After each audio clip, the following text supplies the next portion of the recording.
রিজু, কোথায় তুমি? কোথায় চলে গেলে? রিজু, রিজু, রিজু! আহ!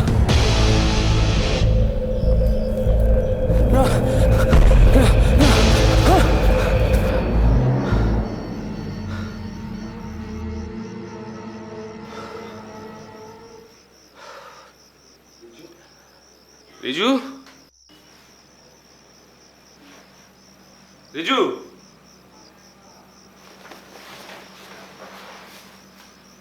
রিজু!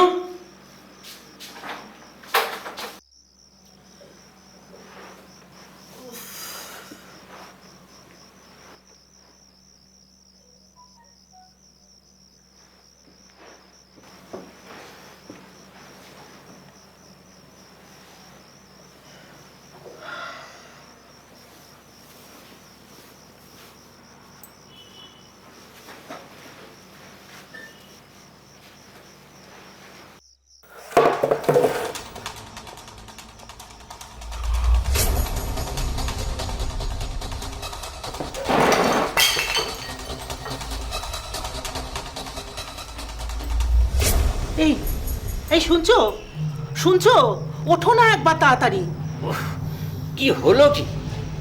এই রাত বিরেতে ডাকাডাকি করছো কেন? সবে ঘুমটা এসেছিল। আরে রাখো তোমার ঘুম, ওঠো আগে তাড়াতাড়ি ওঠো। ওদিকে মইনের ঘরে কি জোরে জোরে দুবার শব্দ হলো। কিসের শব্দ? কিসের শব্দ ঠিক বুঝতে পারলাম না। কাঠের আর মেটালের জিনিস মাটিতে পড়লে যেমন আওয়াজ হয় না, ঠিক তেমন আওয়াজ হলো।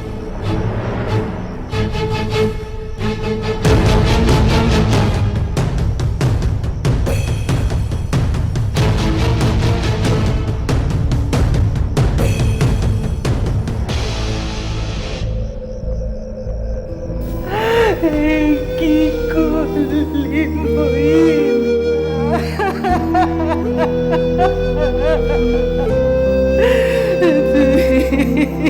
কি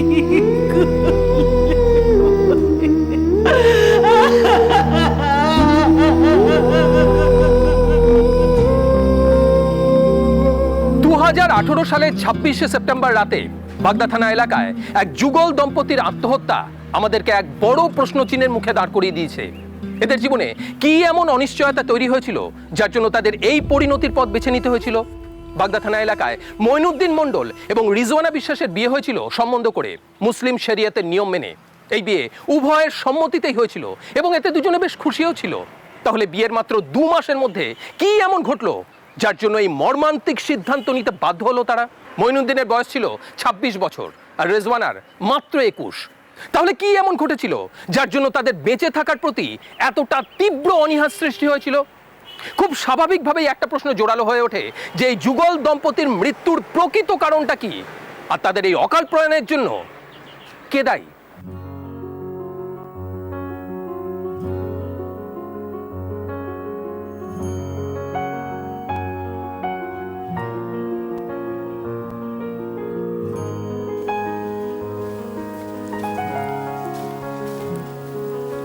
পাজি মেয়ে একটা তুই। কি রে, খবরটা একবার আমাদের দিলি না তুই? আর আমাকেও দিলি না। আর কোনো কথা নেই তোর সাথে। কেন? আমি কি করলাম? তোরাই বা তো রেগে যাচ্ছিস কেন? রাগ করছে মানে? সবকিছু জেনেও কেন ভান করছিস তুই? ভান কেন করব? আমি তো তোদের বলতামই। বলতিস মানে? সবকিছু হয়ে গেলে তারপর বলতিস, এই তো? সর সর, অনেক করেছিস নিজে নিজে। আচ্ছা, কেমন দেখতে রে? ছবি দেখেছিস? দাঁড়া,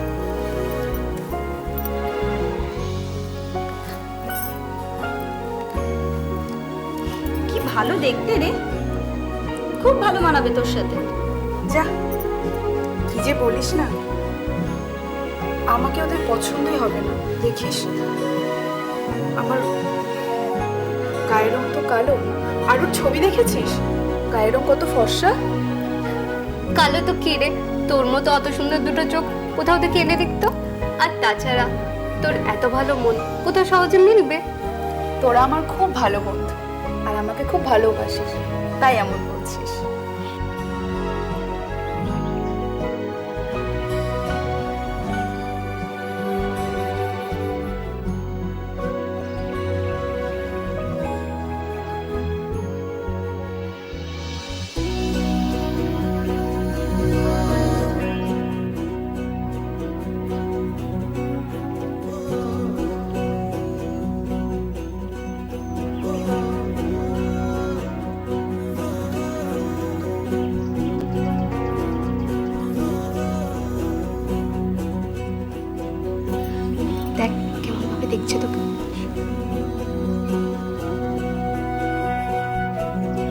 অমন হাঁ করে তাকিয়ে দেখছিস কি? ভালো দেখতে মেয়ে দেখিসনি নাকি কোনোদিন?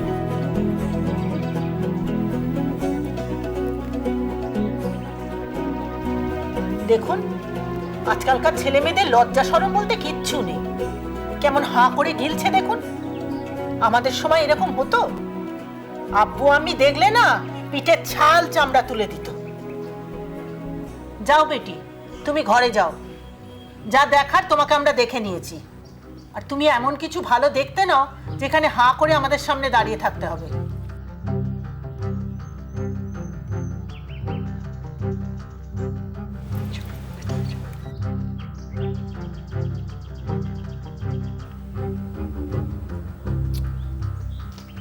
আমি কিসব বলছো তুমি? চুপ কর তুই।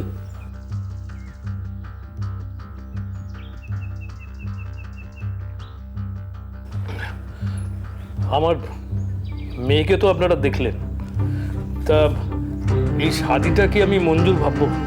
মঞ্জুর হবে কি হবে না সেটা নির্ভর করবে আপনারা কি দিতে পারছেন আর পারছেন না তার উপর। এই শাদি হতে গেলে 10 ভরি গয়না, 1.5 লাখ টাকা নগদ লাগবে, তবেই এই শাদি মঞ্জুর হবে। এত টাকা আমি কি করে দেব? হ্যাঁ, তাছাড়া এত টাকা দিয়ে আমার মেয়ের শাদি আমি দিতে পারবো না। ও তাহলে ঠিক আছে, সব তোমার জন্য। বলেছিলাম আগে টাকা পয়সার কথাটা মিটিয়ে না। এসব ফালতু সময় নষ্ট করার সময় আমার নেই। আজ বলে চলো, তোমার হচ্ছে।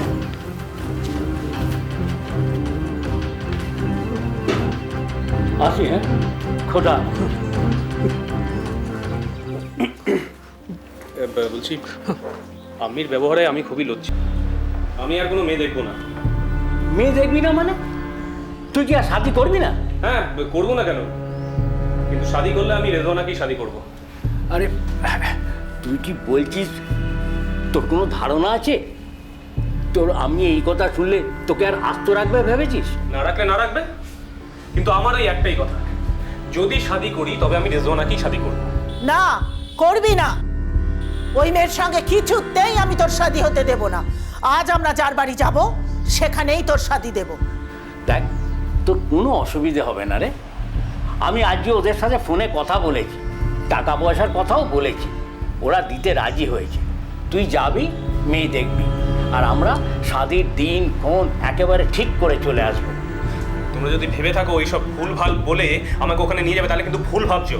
আমি কিন্তু যাবো না। আর আমি তো বললাম যে আমি শাদি করলে ওই রেজওয়ানাকেই শাদি করবো। দাঁড়া, তুই কি ভেবেছিস আমার মুখের উপর কথা বলবি আর আমি সেটা মেনে নেব? শুনে রাখ, এই বাড়িতে আমার কথাই শেষ কথা। ওই মেয়েকে তুই ভুলে যা। আর যদি না ভুলি? আর যদি না ভুলিস তাহলে এই বাড়ির রাস্তাও তোকে ভুলতে হবে। ঠিক আছে, তবে তাই ভুলবো। মইন, মইন, রিজু, তোর হলো, দেরি হয়ে যাচ্ছে, তাড়াতাড়ি আয়। কি করছো বলতো ম্যাডাম? তো দেরি হয়ে যাচ্ছে। উফ।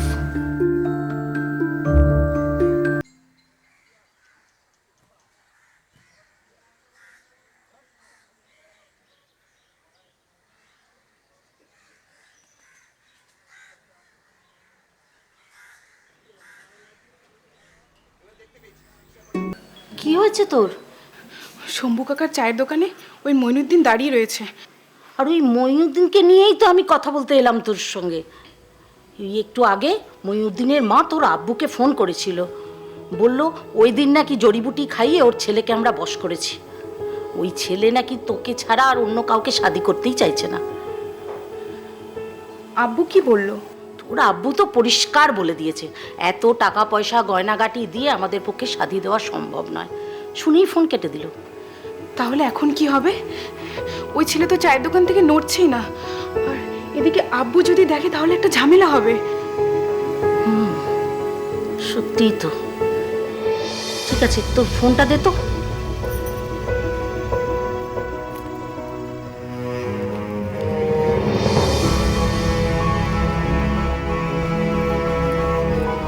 হ্যালো শম্ভু, হ্যাঁ তোমাকে একটা কথা বলি।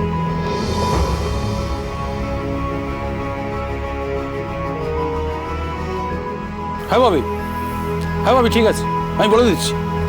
হ্যাঁ ভাবি, হ্যাঁ হ্যাঁ। এই যে এখান থেকে ওঠো, ওঠো, ঝামেলায় পড়তে না চাও তো এখান থেকে চলে যাও।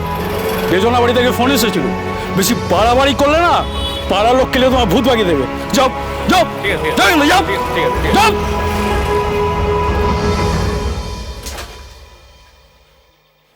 আজকে রাস্তায় রিক্সা থামিয়ে রিজওয়ানের সাথে কথা বলতে গেলাম, কিন্তু কিন্তু কোনো কথাই শুনলো না।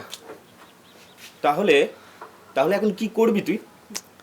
আমার মনে হয় না চাচি তোর সাথে ওই মেয়েটার বিয়ে দেবে।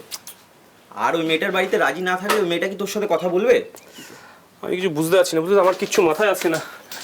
কিন্তু আমি ওই মেয়ে ছাড়া আমি কাউকে শাদি করবো না।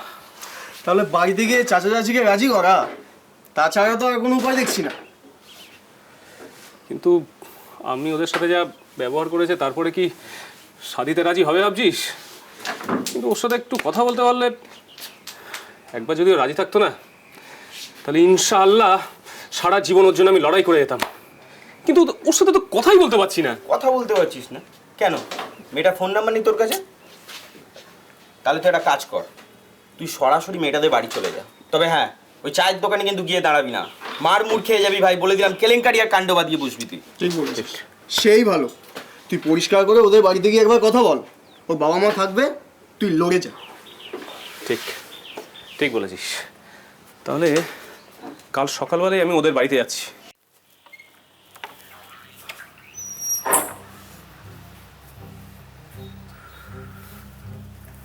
জেদ করে সেই এলি না তো? তোর আমি এতবার করে ফোন করলাম, ফোনটা ধরলি না। কি পেয়েছিসটা কি? আমাদের সম্মান টম্মানে কি ধার ধারবি না?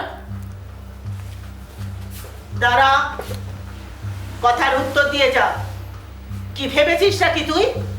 তো যা ইচ্ছা হয় তুই তাই করবি? দেখো, এসব ফালতু কথা বুঝিয়ে আমায় লাভ হবে না। আমি সোজা সাপটা কথা তোমাদেরকে জানিয়ে দিচ্ছি, যদি শাদি করতে হয় রিজওয়ানাকেই করব। তোমাদের মানতে হয় মানো, নাহলে আমার কিছু যায় আসে না। আর আমিও বলছি, হয় তুই আমাদের পছন্দের মেয়েকে শাদি করবি, না হলে তোর এই বাড়িতে থাকাই হবে না। ঠিক আছে, চলে যাচ্ছি আমি। উফ, কি শুরু করেছে বলো তো মা ছেলেরা মিলে? হ্যাঁ, এই শাদি নিয়ে যা চলছে আমার কিন্তু আর ভালো লাগছে না। কি লাভ এসব করে? পারবিন, একটা কথা কিন্তু মাথায় রাখো, ছেলের শাদি না হলে সমাজ তোমায় কিছু বলবে না, বলবে আমাকে। আর আমি কিন্তু সেটা মেনে নেব না। এই, তুই ঘরে যা, কাল সকালে তোর সাথে এই বিষয়ে কথা বলবো। চলো, অনেক বলেছো, এবার ঘরে চলো। শোনো, তুমি আমাকে শাসন করতে এসো না, তাহলে কিন্তু আগুন জ্বলে যাবে বলে দিলাম। তুমি তোমার ছেলেকে সামলাও।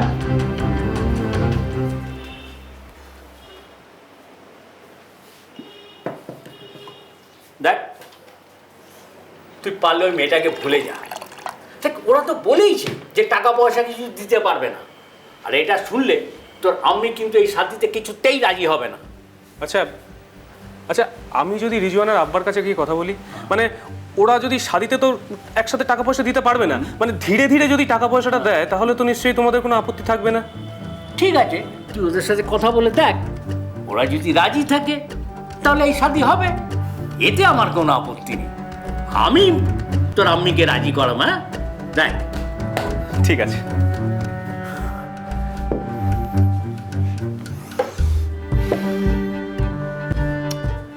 শাদি তো আমি তোমাকেই করব।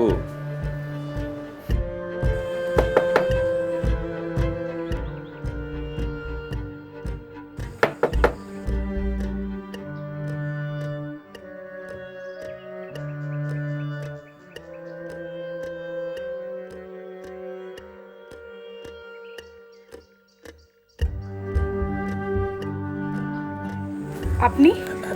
হ্যাঁ, বলছি তোমার আব্বু আমি ঘরে নেই। আমি আমি বলছি, ব্যাপার তুমি? হ্যাঁ মানে আপনাদের সাথে আমার একটু জরুরি কথা ছিল। কিন্তু ওর আব্বু তো এখন বাড়ি নেই। ও নেই না? আমি অপেক্ষা করব, কিন্তু কথা বলাটা খুব জরুরি। আচ্ছা, এসো ভেতরে এসো। রিজওয়ানার প্রতি মঈনুদ্দিনের গভীর প্রেম শুধুমাত্র রিজওয়ানার বাবা মাকেই নয়, রিজওয়ানাকেও মুগ্ধ করেছিল। মঈনুদ্দিনের শর্ত মেনে মঈনুদ্দিনের মা পারভিন বিবি বিয়েতে রাজি হয়েছিলেন। কিন্তু এই মেনে নেওয়া থেকেই যে এক চূড়ান্ত হিংসার সূত্রপাত হতে চলেছে তা কখনো স্বপ্নেও কল্পনা করতে পারেনি মঈনুদ্দিন এবং রিজওয়ানা। মানুষ যে কতটা লোভী, ঈর্ষাপরায়ণ, অমানবিক হতে পারে তা পারভিন বিবিকে না দেখলে বোঝা যেত না। মেয়ে, আমার ছেলের মাথাটা তো খেয়েছো, মন্তর টন্তর পড়েছিলে নাকি? কি মাম্মি এসব কি বলছো তুমি? তুই থাম, আমার মুখে মুখে একদম কথা বলবি না তুই। আমি যা সত্যি তাই বলছি। তোকে আমি চিনি না, তুই কেমন? তুমি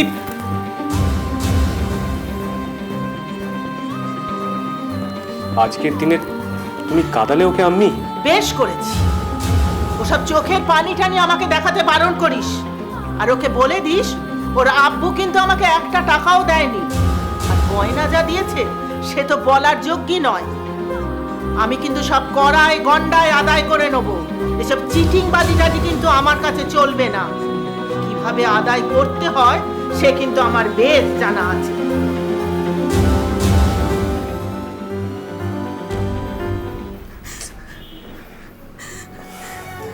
অমন কথা বলতে নেই। আদিক্ষেতা সোহাগ।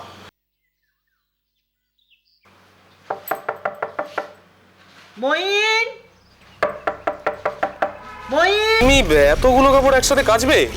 হ্যাঁ, আমি কেচে নিতে পারবো, তুমি চিন্তা করো না। তুমি যাও তো, যাও।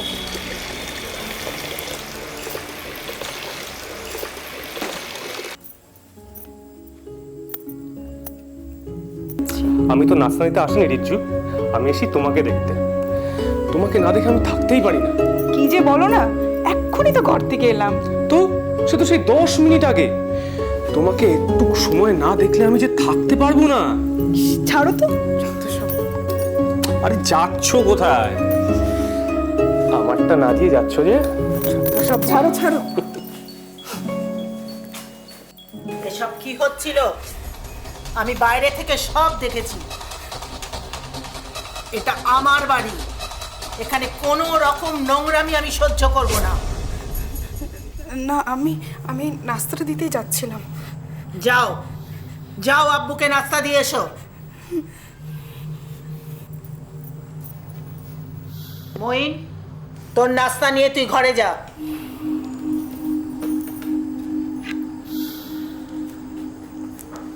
যা তাড়াতাড়ি।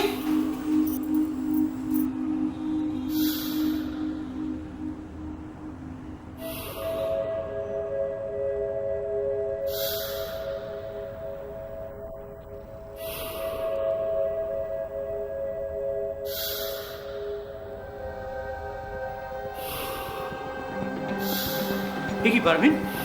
এসব কি করছো? যাও, তোমার নাস্তা দেওয়া হচ্ছে, নিজের ঘরে যাও। আমার দিকে একদম নজর দেবে না, যাও।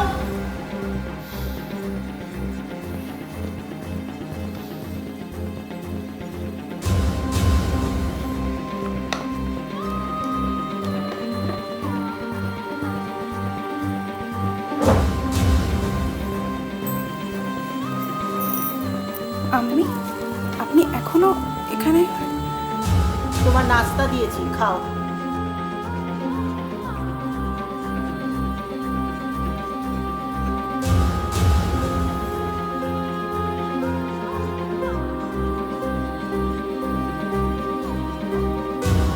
কি হলো? খাও, দেরি করছো কেন?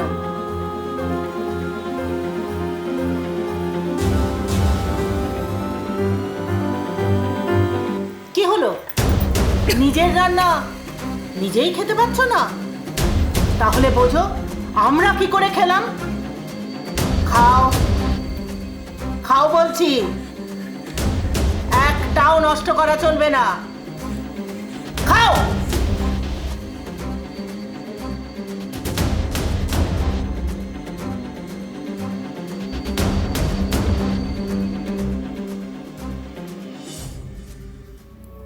এই যে মেয়ে, কি হলো? ডাকছি শুনতে পাচ্ছ না?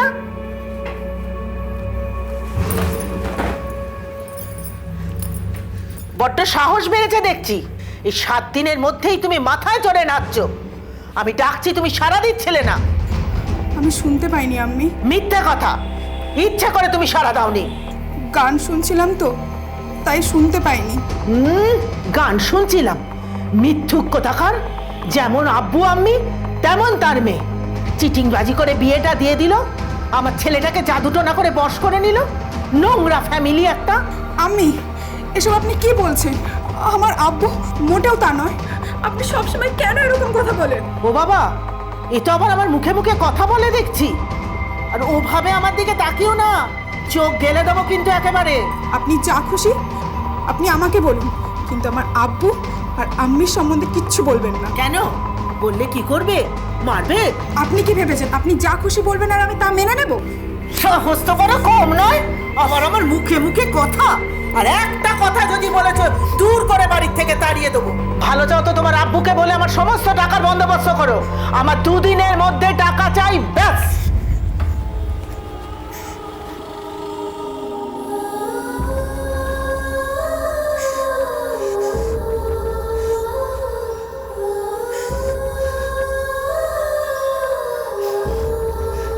আমি জানতাম এরকম কিছু না কিছু একটা ঘটবেই।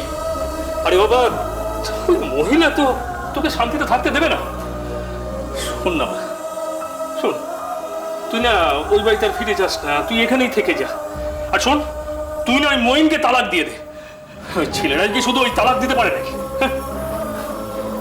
না না আব্বু, মইন খুব ভালো, আমি ওকে ছাড়া থাকতে পারবো না, আর ও আমাকে ছাড়া থাকতে পারবে না। তুমি চেষ্টা করো আব্বু, টাকাটা যখন দিতেই হবে, আমি তোমাদের অপমান আর নিতে পারছি না। চেষ্টা করছি রে বাবা,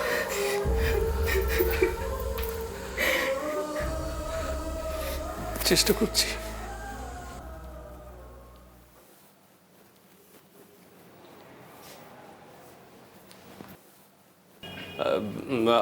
আমি বলছি যে তুমি আজকে রিজুকে ওই যে টাকা চাইতে পাঠালে, মানে এটা কি ঠিক হলো?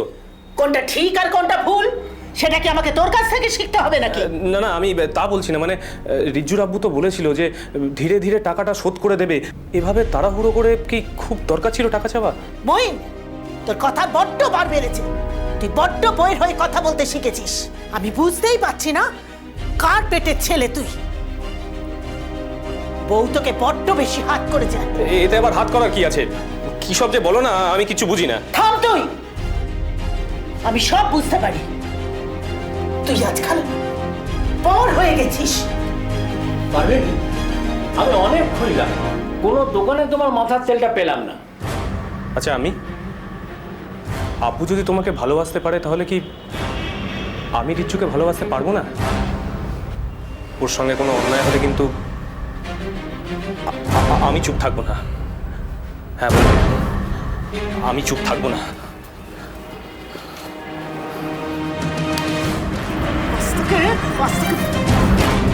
তোকে বুঝিয়ে দেবো আমার মুখে মুখে কথা বলার ফল, আর আমার ছেলেকে আমার কাছ থেকে কেড়ে নেবার ফল।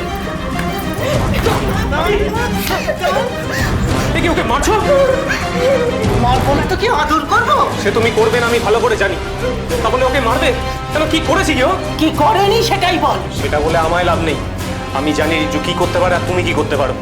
তুমি কিন্তু ওকে মেরে একদম ভালো কাজ করোনি। তুমি কিন্তু মনে হচ্ছে তোদের দুজনকে মেরে আমি সিনে করে কি ছেলের জন্ম দিয়েছি আমি। কেন যে জন্মের সময় মেরে ফেললাম না, তাহলে আজ আর আমার এই দিনটা দেখতে হতো না। মন না, মন না, তুই মন না, মরলে আমার জ্বালা জুড়বে।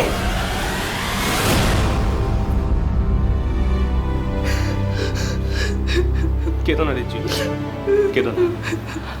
আমি থাকতে তোমাকে কোনো অপমান হতে দেবো না। আর আমি তো বলেইছি যে মরে যেতে, তাহলে মরেই যাবো। থাক এই বাড়িতে সবাই নিজের মতন করে।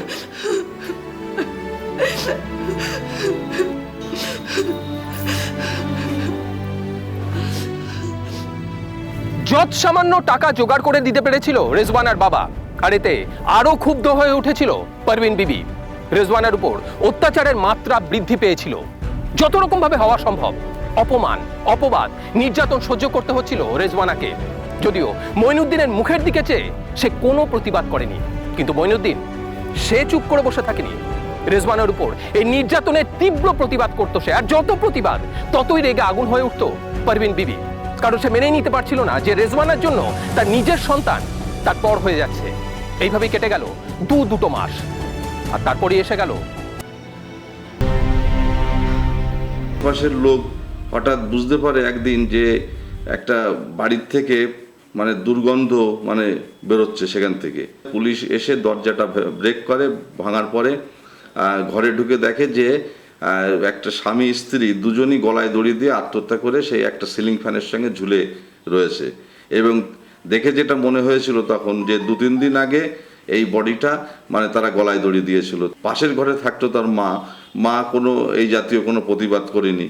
কিন্তু পুলিশ তদন্ত করে পরবর্তীকালে জানা গেল শাশুড়ি দিনের পর দিন এই বৌমাকে টর্চার করে গেছে টাকা পয়সার জন্যে। 3 লক্ষ টাকা দাবি করেছিল যে 3 লক্ষ টাকা দিতে হবে, 1,65,000 টাকা দিয়েছিল। শাশুড়ি অত্যাচার করতো যে ফার্দার ডাউরি ডিমান্ড করতো। এবং ছেলের এই ঘটনায় অসন্তুষ্ট তো যে মায়ের এই ধরনের কার্যকলাপের ফলে ছেলের সঙ্গে মায়েরও মাঝে মাঝে ঝগড়াঝাটি হতো। তখন ওর মা ছেলে এবং ছেলের বউ দুজনকেও বলতো তোরা গলায় দড়ি দিয়ে আত্মহত্যা কর। 2টো মৃতদেহ সেই ঘরের থেকে বের করা হলো। এটা খুবই একটা দুঃখজনক ঘটনা এবং শাশুড়িকে গ্রেপ্তার করা হয়েছে। এই ঘটনা আবারও সেই সব মানুষদের সংযত হতে অনুরোধ করে, সচেতন করার চেষ্টা করে, সাবধান করে দেয়, বলে যে একবার লোভ যদি তাদের চিত্ত আর মস্তিষ্ককে গ্রাস করে তবে সেখান থেকে উদ্ধার পাওয়া খুবই কঠিন। আর এই লোভের পরিণাম এতটাই ভয়ঙ্কর হয়ে ওঠে যে সারা জীবন তার প্রায়শ্চিত্ত করলেও সেই লোভের প্রভাব থেকে কিন্তু মুক্তি পাওয়া যায় না। এ যেন নিয়তির পরিহাস যে লোভের জন্য পারভিন বিবি তার নিজের সন্তানকে অস্বীকার করে, সেই লোভের পরিণামে চিরকালের জন্য সত্যি সত্যি তাকে নিজের সন্তানকে হারাতে হয়। আর তার দায় চিরকাল পারভিন বিবিকে নিয়ে চলতে হবে। তাই বলি, লোভ করবেন না। তা টাকা পয়সাই হোক বা ভালোবাসা বা স্বীকৃতি, যা স্বাভাবিক প্রাপ্তি, সেটা নিয়েই সুখে থাকুন। তাকে সযত্নে আগলে রাখুন। দেখবেন সেই আনন্দ আপনার সারা জীবন ভরিয়ে তুলবে, আর তাকে অন্য কোনো কিছুই অতিক্রম করতে পারবে না। আজ এই পর্যন্তই। পরবর্তী পর্বে ফিরে আসবো এরকমই কোনো সত্য ঘটনার চিত্ররূপ নিয়ে। ততক্ষণ সুস্থ থাকুন, সতর্ক থাকুন, সাবধানে থাকুন, আর দেখতে থাকুন পুলিশ ফাইলস।